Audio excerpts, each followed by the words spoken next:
first Namo Gurgi on page 3, and then he will. All right, so then the first prayers we can only do in English, and then the rest will be in Hebrew. Page 3, עמוד 3, page 3.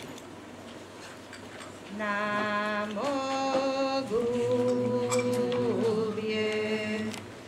Namo Buddhaya, Namo Dhammaya, Namo Sanghaya, Namo Guruvye, Namo Buddhaya, Namo Dhammaya, Namo Sanghaya, Namo Guruvye, Namo Buddhaya, Namo Dhammaya, Namo Sanghaya. עמוד 10, page 10. בבודה, בדהרמה ובקהילה העילאית אבקש מקלט עד להערה. באמצעות המצבורים של ההקשבה לדהרמה לא אשיג בודהיות כדי להועיל ליצורים הנודדים. בבודה, בדהרמה ובקהילה העילאית אבקש מקלט עד להערה. באמצעות המצבורים של הקשבה לדהרמה לא אשיג בודהיות כדי להועיל ליצורים הנודדים. בבודה, בדהרמה ובקהילה העילאית אבקש מקלט עד להערה. באמצעות המצבורים של הקשבה לדהרמה לא אשיג בודהיות כדי להועיל ליצורים הנודדים. עמוד 13, page 13. 4 עמידות שאין להן שיעור. לו כל בעלי התודעה יזכו באושר ובגורמי האושר. לו כל בעלי התודעה ייפרדו מסבל ומגורמי הסבל. לו כל בעלי התודעה לעולם לא ייפרדו מאושר נטול כאב.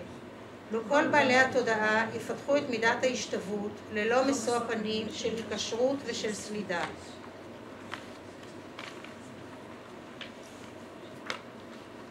עמוד 14,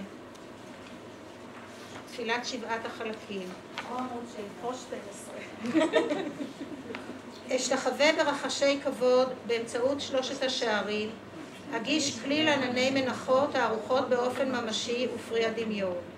אתוודע על כל המעשים השליליים שנצברו מזמן ללא ראשית, אשמח במעלותיהם של היצורים הנעלים והרגילים. אנא היוותרו עד להתרוקנות מעגלי הקיום, וסובבו את גלגל הדהרמה למען כל היצורים הנודדים. אקדיש את מעלותיי ומעלות זולתי להערה הגדולה. מנדלה עופרי.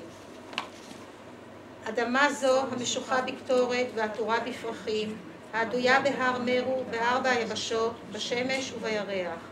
אעלה בדמיוני כעולם הבודה והגישה כמנחה, לכל היצורים הנודדים יהנו בעולם טהור זה. המושאים היוצרים את השלושה, היקשרותי, כעסי ובערותי, השלושה אויביי, ידידיי והניטרליים, בצירוף גופי ורכושי, הגישם כמנחה ללא תחושת אובדן, ובקבלכם זאת היטב, העניקו ברכתכם לשחרור משלושת הרעלים. אידם גורו רטנה מנדלה קמניריית הימי. ובעמוד הבא, מורה הרוח המהולל בעיקר הערך, שב על כס הלוטוס והירח שעל כתרי. הנחני בטוב לבך הרב, הענק לי את הישגי גופך, דיבורך ותודעתך. העיניים דרכן נראים הכתבים המקיפים, שערים נעלים לבני המזל שחלפו אל חירות הרוח. המאירים שחוכמתם מהדהדת בחמלה, לכל שושלת מורה הרוח, אפנה את בקשתי.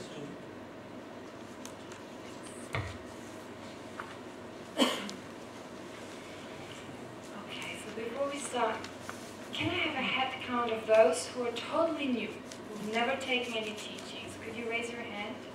Is there anyone who's never received any Dharma teachings? Okay. 3. All right, great, thank you. Okay. So, today's topic, as you all know, is about the mind. Okay, so it's one of the topics that traditionally, when you do the traditional studies in the Tibetan monasteries and nunneries, it comes very much at the beginning.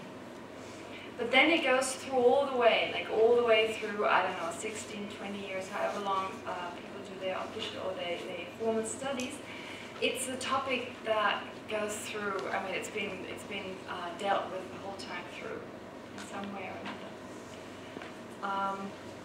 And so what I tried to do today, or for this course, I mean, we don't have 16 years, unfortunately.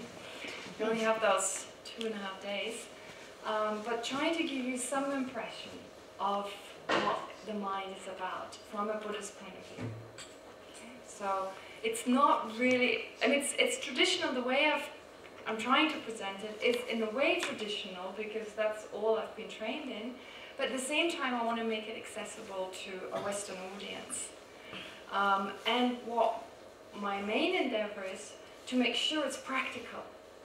Right? That it's not just theoretical about divisions and so forth, but I will ask you, well, from your own side to right away put it into practice, in a sense, see what I say, whether that makes sense or not. And I mean, it's easy, the mind is with you at all times, so it's very easy for you to check. We're gonna make some experiments with chocolate and other objects, how that is perceived. You're actually going to get a piece of chocolate. Unfortunately, not more than that. But so to get an experience of, well, how the mind perceives something and how other minds, by just thinking about the same object, perceive an object like that, and what is the difference. Okay. So unfortunately, there are not that many experiments that I can offer, but what I can ask you to do is to immediately try and apply, to really immediately try to get a sense of whether what I share with you here is the case or not.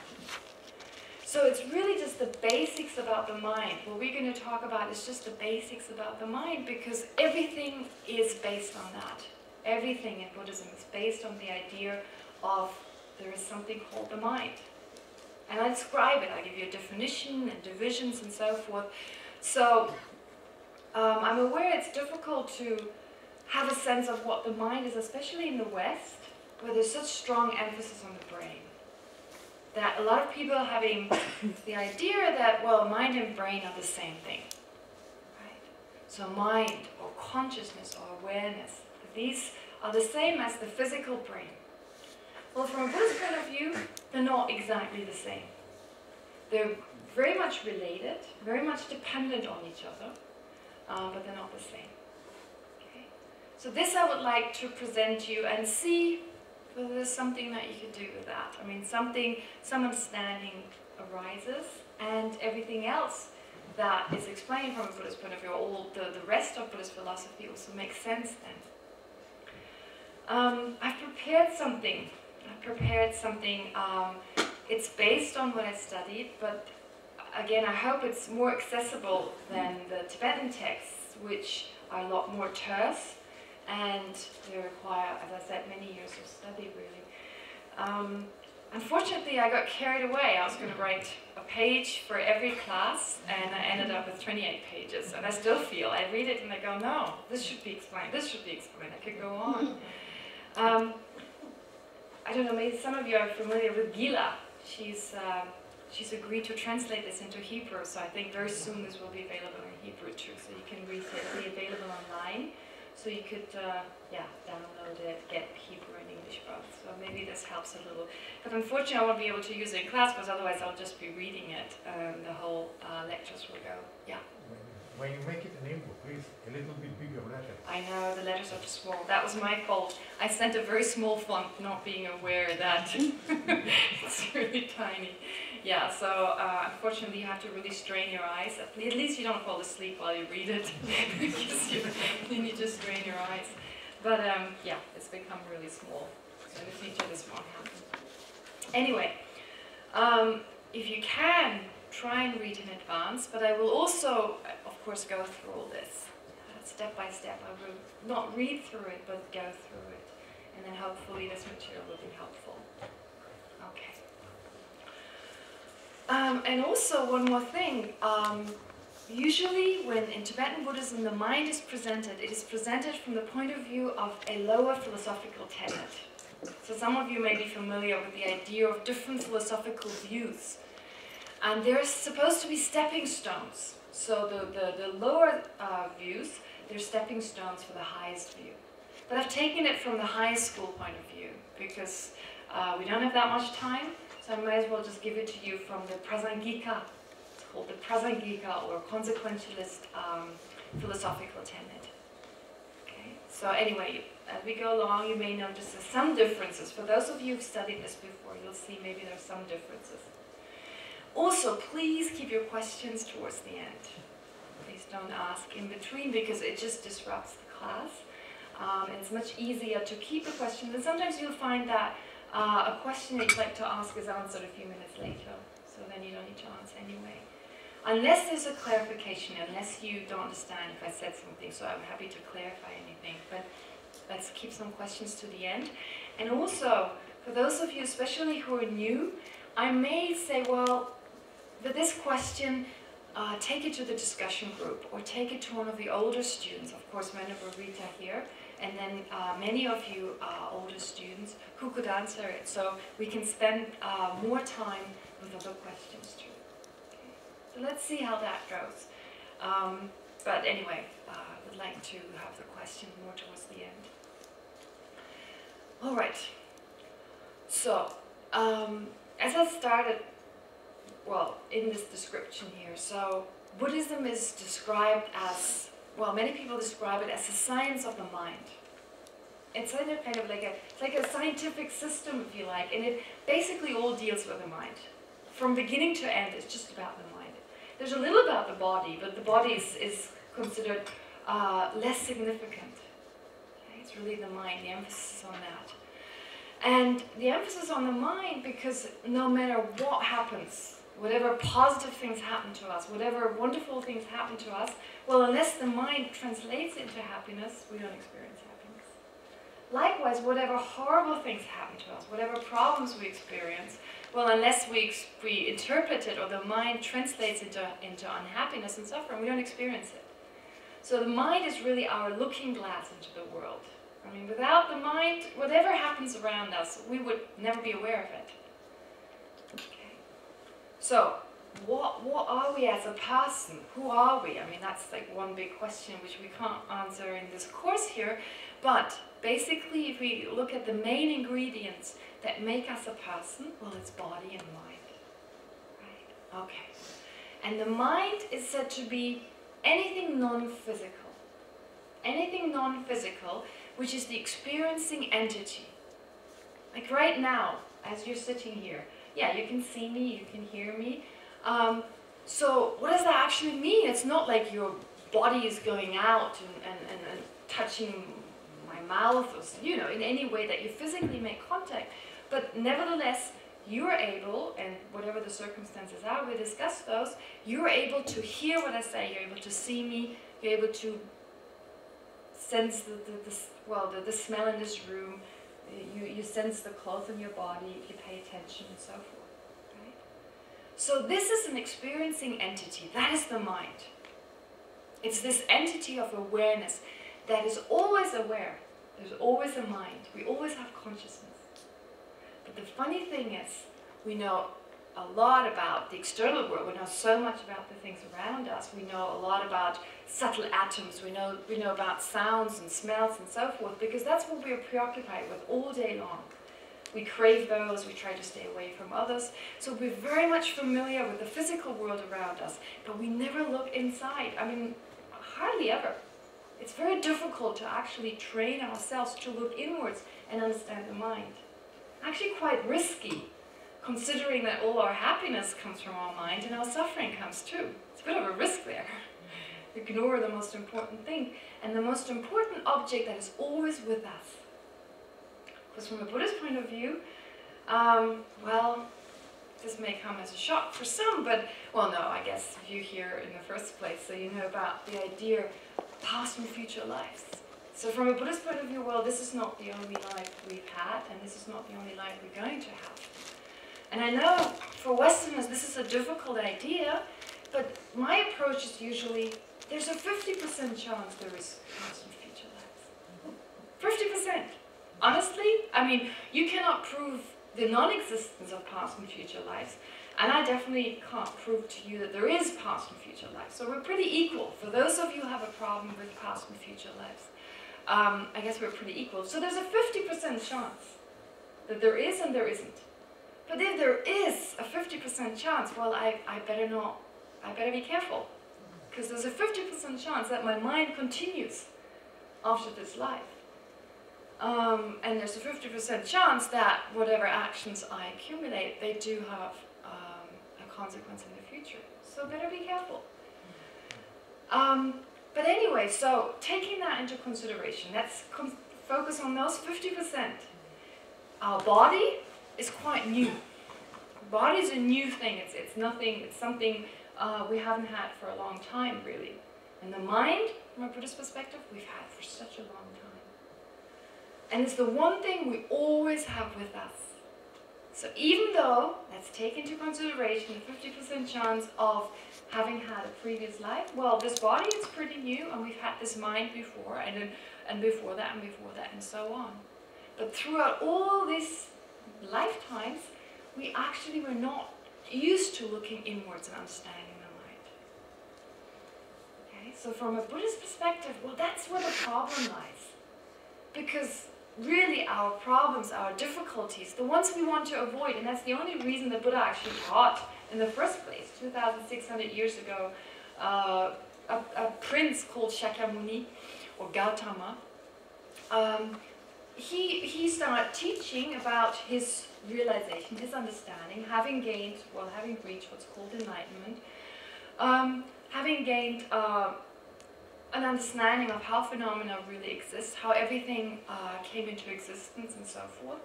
So the only reason he shared with us what he's learned was to teach us how to avoid problems and difficulties.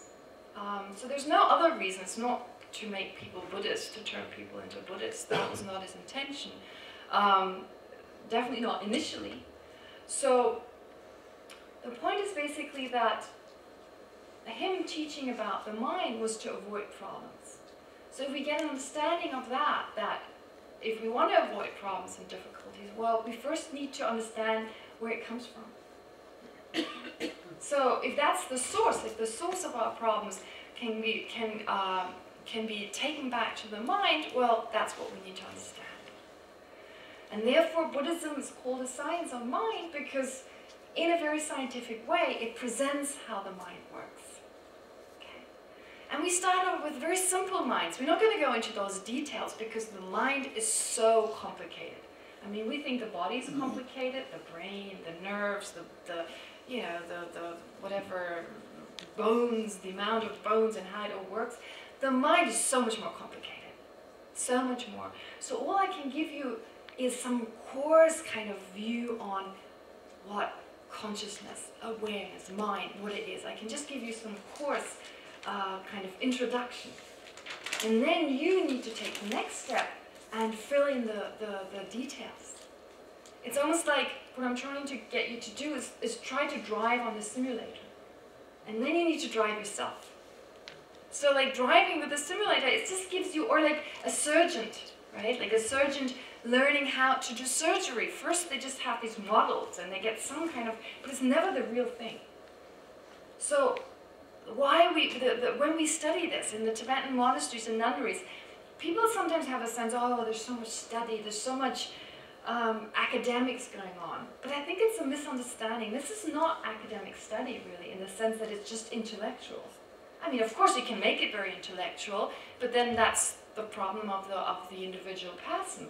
Because really, the idea is that you get presented with what the mind is, and then you look inwards and see whether you recognize it. Whatever instructions you're given, is that really true for myself or not? And so you're supposed to implement it right away. And our teachers stress that all the time. Don't just take it here. Take it to your heart and really get to a first-hand understanding or come to a first-hand experience. And here I'm not talking about very deep, high realizations or something. No, just get a sense of what the mind is yourself. So these instructions help but they just help in the sense they take us in the right direction. And then you need to look yourself. Okay, so let's try and do that together. So as I talk, I want to use this, board. I want to use the board just to, as a helping, you see it in front of you, because some of these ideas, some of these names are so weird. I mean, not surprising, because if we deal with something that we've never dealt with, our own mind, well, we need some new vocabulary here.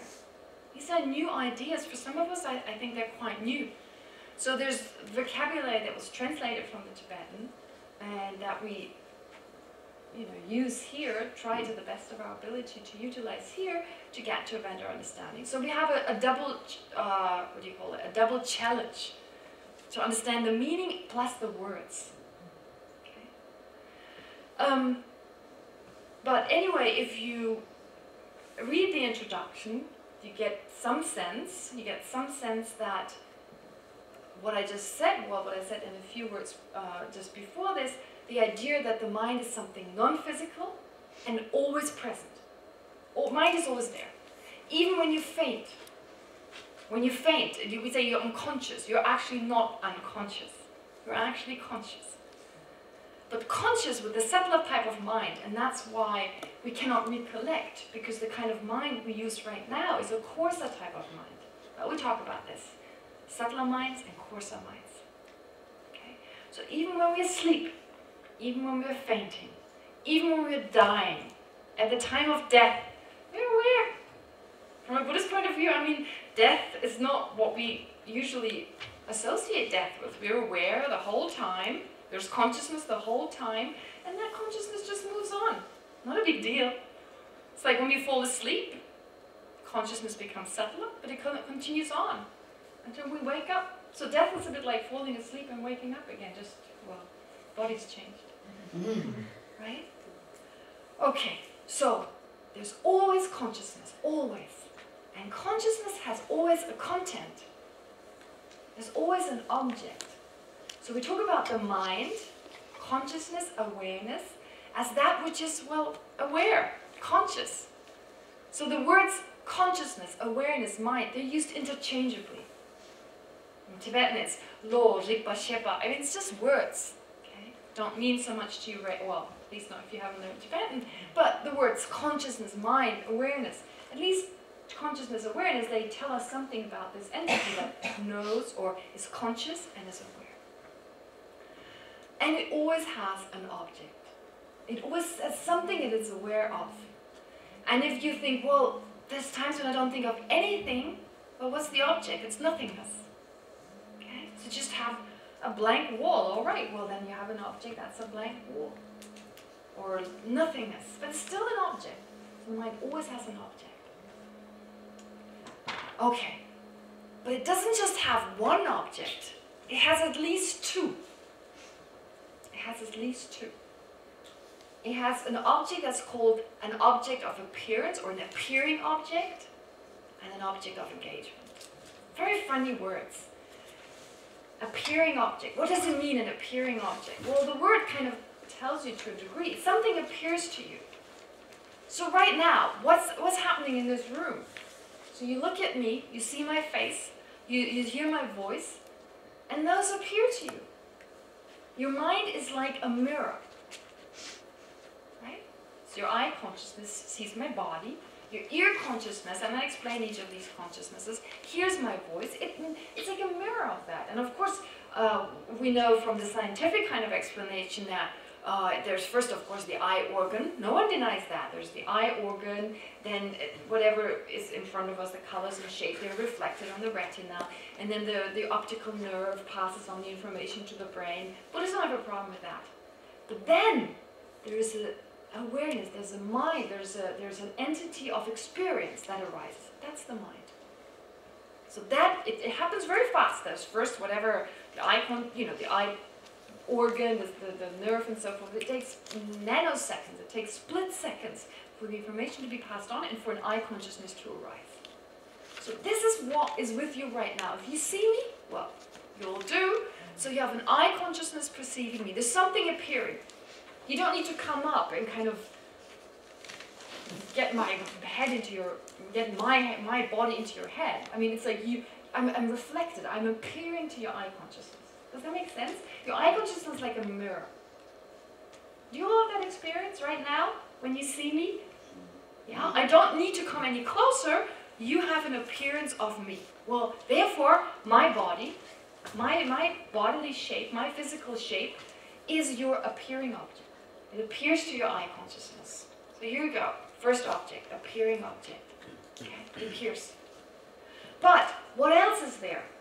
Not only does does my body appear to you, but your eye consciousness knows my body, for example. It's aware of it. It engages. It doesn't just passively have something appearing to it, but in a more active sense, it engages in something. It apprehends something. The Tibetan word is actually, it holds something. It holds. It holds an object. It is aware of an object. It's conscious of it. Okay? There's a difference. There's a difference between being aware of something and something appearing. Does that make sense? There's things that appear to you right now you're not aware of. Okay, so there's an object of appearance appearing to your eye consciousness right now that you're not aware of. What could that be? What could that be? Yes? Oh, the ceiling. All right. But anything else more part of my body? Is there anything that appears to you right now but you're not aware of it? The air. The air. All right. Anything more? Just my body. Forget anything else around it. Your back. My back. That appears to you? I'm afraid that does not appear to you. It does not appear to you because it's not in the sphere of your vision. So whatever appears, as I said, your mind is like a mirror. So just as a mirror cannot reflect, if the mirror was in front of me, it cannot reflect my back. So similarly, an appearing object is that which is in the sphere of vision and which is reflected by the mind. Okay? It's not the back, but there's something else, the front, that you're not aware of, but it appears. If it didn't appear, I couldn't appear in the first place. You couldn't even be aware of me. Pardon? No. Breathing your mind. No, my mind doesn't appear to you. The way you express, and the way you behave, and the way you look. The way I express and behave, that's not my mind. That's a result of my mind. Right? No, but think the subtle particles. The subtle particles of my body. Right? The very subtle atoms. They appear. Because if they didn't, you'd see holes. Right? In order for, to see this cup, to look at your own hand, if the subtle particles didn't appear to the mind, all of them, right? If they didn't appear, you'd have holes in your hand. Does that make sense? But we're not aware of them. We're not aware of those subtle particles. Anyone disagrees? You disagree? No. Right. Right? So there's things that appear, but we may not be aware of them. There's more than those that I just mentioned, but anyway, the subtle particles, that's one example. The subtle particles, they're actually changing all the time. Are you aware of that? No? The very subtle atoms, they're moving around all the time. The subtle change, well, it appears, but we're not aware. Okay. So there's other things, of course. Whatever else is in the room, I don't know about certain, waves, radio waves, no, I don't think we're aware of. But there's certain things like even very subtle sound that still has to appear, but we're not aware of it. Okay, so there's a difference between the objects of appearance, the appearing object, and the object of engagement. Does that make sense? So, object of engagement is that which we're aware of.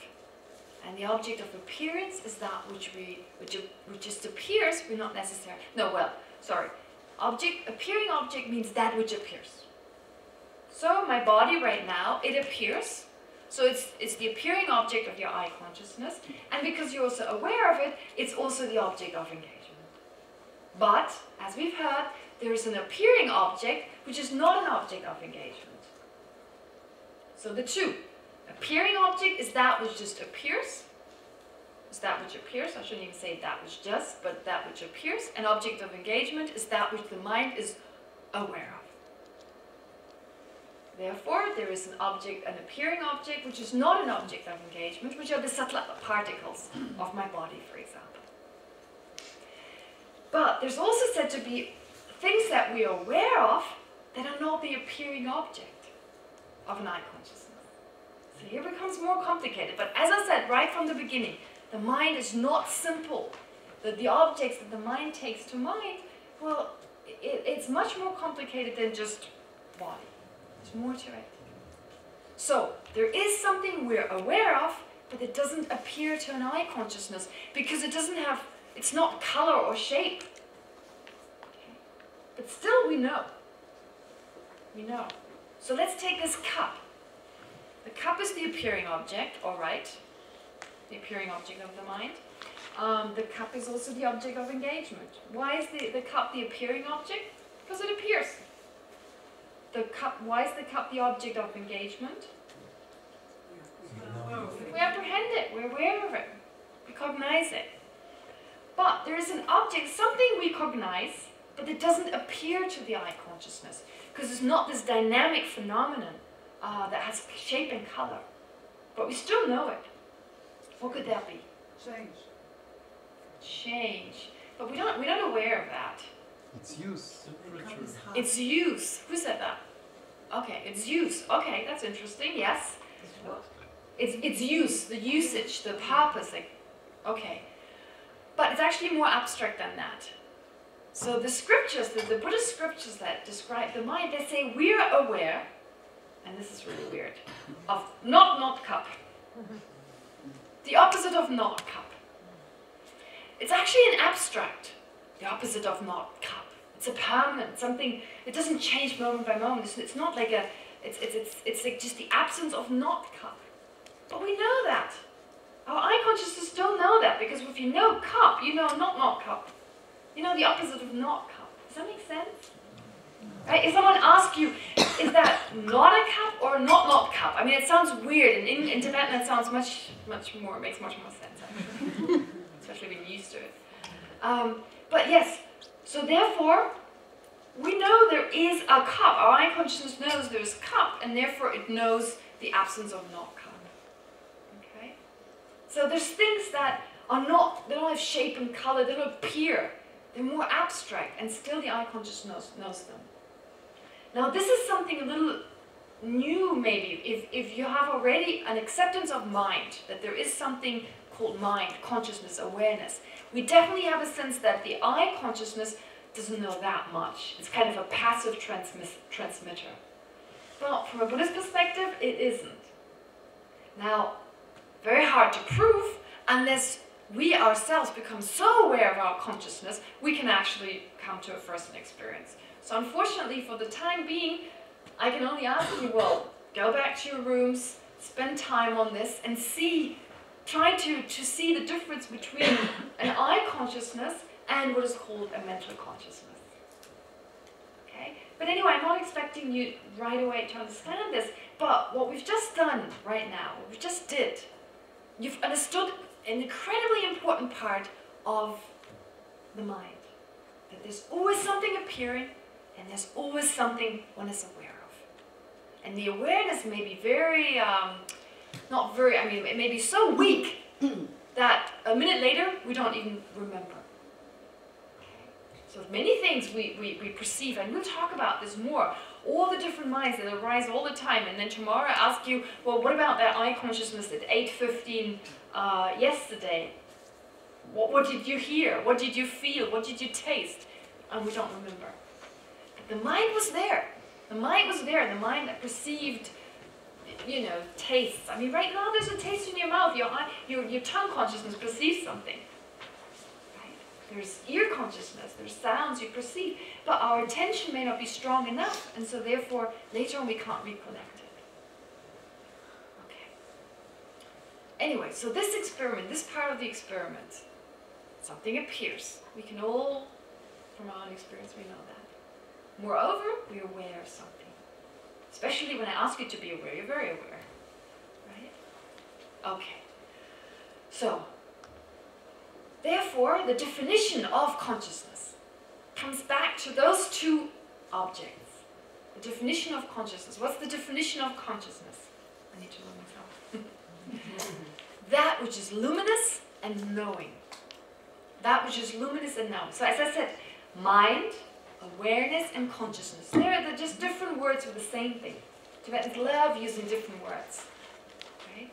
Because it's helpful to have many different words. We get a more of a sense. If someone has said the word mind, but has more of a problem with the word consciousness, then it's helpful to have the word mind.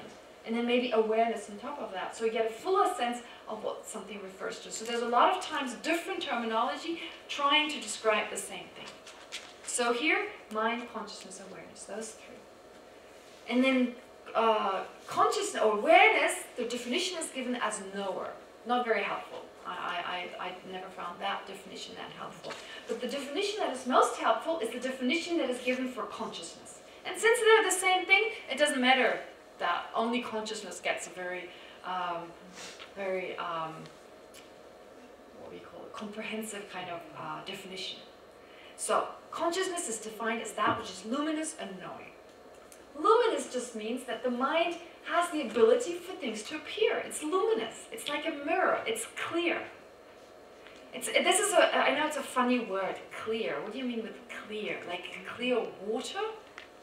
I guess like clear water, when things can kind of appear to the clear, still water. In that sense, clear. So not like a, I don't know, black piece of soil or something where nothing appears. But it's got that clarity to it. It's got something, it's like an ability to reflect something. So luminosity, the mind is something luminous, clear. So that's the first part of the definition, that the mind is clear. And it has the ability to know. So it's clear and knowing. Knowing doesn't necessarily mean that every mind knows something, but it has the ability to know something, it has the potential. It has the ability to be conscious, to be aware. Does that make sense? So a mind, or our mind, whatever mind it is. So right now, you hear what I'm saying, the words appear to you, and you cognize them. Not necessarily saying you understand the meaning, but at least you hear the words. That's the first step. Okay? And as I go on explaining, slowly, hopefully, things make sense. So, therefore, definition of consciousness, that what allows you to listen to what I say, that entity, that experiencer, that all of you have right now, not just one, there's several of them, but let's just concentrate on one, the one that sees my body, or the one that hears my voice. Those consciousnesses, they're clear and knowing. Okay? Things appear to them, and there's an awareness. All right. So that is the simplest type of explanation here. And if we read through this, what I try to put in here is, of course, a little bit more explanation that goes more into detail from a Buddhist perspective. So I didn't just explain the mind. This is mainly for students who are like older students, people who have done these studies before, that there's an appearing object and there's an object of engagement, and they're not the same. And that one of the problems we have is that things appear to us all the time. This cup appears, I appear, objects appear to us, but they appear to us in a slightly mistaken way. And that's where a lot of the Buddhist explanation comes down to. That, okay, when we go around, when we perceive phenomena, we're pretty good at recognizing that this is a cup, that this is a table, and so forth. But there's a characteristic that phenomena appear to have, which they actually cannot have. And that's the cause for all our trouble. Phenomena appear to exist objectively, out there, independent of our mind. Doesn't it seem like this cup has been waiting to be discovered? As if it was out there, totally independent of our consciousness. Well, from a Buddhist perspective, this is where the mistake lies. The cup is here. No problem with the cup. The cup appears, but it does not exist the way it appears, as if objectively out there, independent of our own mind. So this is something a little bit more advanced, and I don't want to go a lot into this. As I said, it's more for the sake of those who who have studied, well, this tradition have studied Buddhist philosophy for a longer time to see how this fits in. Why do I need to understand that there's an appearing object that is different from an object of engagement in the first place? Because we can be aware of things in a totally correct sense. I can be aware that this is a cup and be totally non-mistaken with respect to this cup, but still have some appearance that is mistaken. I give you a very classic example, much better than the one I just gave you. Just a normal everyday example. We're mistaken with respect to the appearance, but we're not mistaken with respect to what we're aware of. Like an what do you call it? Optical illusion? That's what I call it. Yeah, an optical illusion. For example, a mirror image. If you look every morning, we look in the mirror. Okay. So when you perceive the reflection of your face in the mirror, okay, what is the appearing object? The reflection of the face in the mirror, but moreover, the reflection appears to be the face. The reflection appears to be the face, right? Do we think the reflection is the face? Are we actually, when I say think, I mean, are we actually holding the reflection to be the face? If it itches, we go, we don't do that, right? Or there's some soap left on the nose, we don't try and wipe it off the reflection, we wipe it off our own nose. Because we're very much aware. Our eye consciousness, even our eye consciousness is aware that even though this appears to be a real face, this reflection appears to be a real face, it isn't. Does that make sense? The difference between something appearing to exist in a certain way, but then the mind not actually holding that to be the case. So, appearing object, object of engagement. Object of engagement is what the mind holds. Appearing object is that which, without much doing from our own side, it just appears. Does that difference make sense? Okay. So, with an optical illusion, yeah, there's something that appears, but since we're aware, I mean, not necessarily, sometimes we're not. I mean, you see little videos of cats going, ah, I see like a mirror image and they get scared, or babies, you know, starting talking. So in this case, that's an example of a baby that is not trained, whose mind is not trained yet. Therefore, not only does the appearing object appear to be a real person, so the reflection of the face appears to be the face, but they also hold that to be a face. Okay? And then through time, the appearance is there, we don't hold that to be the case. But, from a Buddhist perspective, all of us are under a delusion when it comes to how phenomena appear. And this is different to the mirror image. That is easy to take care of. But we all have the appearance that phenomena exist out there, independently, objectively, independent of our mind. Okay? Anyway, this is just to remind you where this fits in. So, appearing object. Things appear one way, and we hold them in a different way. Okay. So, I did give some explanation here. What I've just given is, it's more extensive in here, but I don't need to go into much detail because we just wouldn't have time. And I come back to this a little bit. Appearing object, object of engagement. Those two are really important. Those two are extremely important. And this whole thing of like something appearing one way and being something different, it'll be introduced to you in a more detailed way. But let's just look at the different categories. So, to make the mind more easy, to make it easier to understand, just to summarize what I've been talking about, the mind is an experiencing entity. It has always an object of appearance, or an appearing object. It always has an object it holds, an object of engagement. Every mind does. Okay. So those that being the case, now, according to the different objects, we can categorize the mind differently. I mean, there's lots of different criteria for how we categorize the mind, the different kinds of mind. But one criteria is from the point of view of the object. So, there's something that's called correct minds, correct consciousness, and there's some minds that are called wrong consciousnesses. Correct and wrong. I mean, just easy terminology. Wrong and correct. And it's from the point of view of the object. Depending on the content of a specific mind, we can call it a wrong mind, and depending on the content, we can call it a correct mind. So, A wrong mind is if the object of engagement doesn't exist. Very easy. If the object of engagement that this mind holds does not exist, it's a wrong mind. Any examples? Can you come up with any example of a mind that holds on to something that actually doesn't exist? Not just saying appearance, I'm saying actively holding on to something that doesn't exist. Yeah. Tone of voice. Your tone of voice. It's something that we hold to, but we are wrong about it. Tone of voice? Your tone. Tone of voice. Oh, why would you say tone of voice we're wrong about? In which sense? Because we hold to it, but sometimes we are wrong about it, and then